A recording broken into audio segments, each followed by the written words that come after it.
ಕೇಶ್ವರ. ಇದು ಪಾಯಿಂಟ್ ಬಂದು ಈಗ ನೋಡಿ ಶ್ರೀನಿವಾಸಪುರ ತಾಲೂಕು ನೋಡ್ತಾ ಇರ್ಬೋದು ನೀವೇ. ಇದು ಬಂದು ಬೋರ್ಡರ್ಸ್ ಪ್ರಾಬ್ಲಮ್ಮು,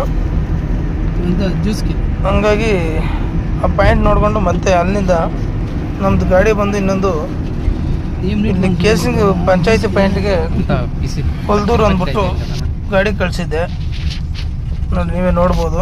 ಏನಾವುದು ಇದೆ ನೋಡಿ, SLM ಬೋರ್ವೆಲ್ಸ್ ಅಂತ. ಕೇಸಿಂಗ್ ಎಲ್ಲ ರಿಮೂವ್ ಮಾಡಿದ್ದಾರೆ, ಫಿಟ್ಟಿಂಗ್ ಮಾಡ್ಬೇಕೀಗ ನೋಡಿ. ಕೇಸಿಂಗ್ ಏನು ಯಾವ ಥರ ಆಗಿದೆ ನೀವೇ ನೋಡ್ತಾ ಇರ್ಬೋದು. ಇದು 160 ಅಡಿ ಕೇಸಿಂಗ್ ಇದು ನೋಡಿ, ಕಾಣಿಸ್ತಾ ಇದೆಯಲ್ಲ. ಆದಷ್ಟು ರೈತರಿಗೆ ಕೆಲವ್ರಿಗೆ ಗೊತ್ತಿರಲ್ಲ, ಆದಷ್ಟು ಶೇರ್ ಮಾಡಿ, ಲೈಕ್ ಮಾಡಿ. ಗೊತ್ತಿರಲ್ಲ ರೈತರಿಗೆ ಯಾರಿಗೂ. ನೋಡಿ ಯಾವ ಥರ ಆಗಿದೆ ಕೇಸಿಂಗ್, ಹಳೆ ಕೇಸಿಂಗ್ ನೋಡಿ, ಹೊಸ ಕೇಸಿಂಗು ಬಂದಿದೆ. ಈಗ ಅದನ್ನು ಫಿಟ್ ಮಾಡಿ ಮತ್ತು ಪ್ರೆಸ್ಸಿಂಗ್ ಮಾಡಿ ಓಲೆಲ್ಲ ನೀಟಾಗಿ ಕ್ಲೀನ್ ಮಾಡಿ ಕೊಡ್ತೀರಿ ನಾವು. ಸಮಸ್ಯೆ ಏನೂ ಇರಲ್ಲ. ಆದಷ್ಟು ರೈತರಿಗೆ ಗೊತ್ತಾಗಲಿ ಅಂತಲೇ ನಾವು ವೀಡಿಯೋ ಮಾಡಿ ಇನ್ಸ್ಟಾಗ್ರಾಮ್ಗೆ, ಯೂಟ್ಯೂಬ್ಗೆಲ್ಲ ಹಾಕ್ತಾ ಇರೋದು. ಬಟ್ ಕೆಲವ್ರಿಗೆ ಗೊತ್ತಿರೋದು, ಈಗ ಮಣ್ಣು ಶಿಲ್ಟು ಎಲ್ಲ ಬರುತ್ತೆ, ಆಗ ಯಾರಿಗೂ ಗೊತ್ತಿರಲ್ಲ. ಹಂಗಾಗಿ ಆದಷ್ಟು ರೈತರಿಗೆ ನಮಸ್ಕಾರ ಹೇಳ್ತಾ ಶೇರ್ ಮಾಡಿ, ಲೈಕ್ ಮಾಡಿ,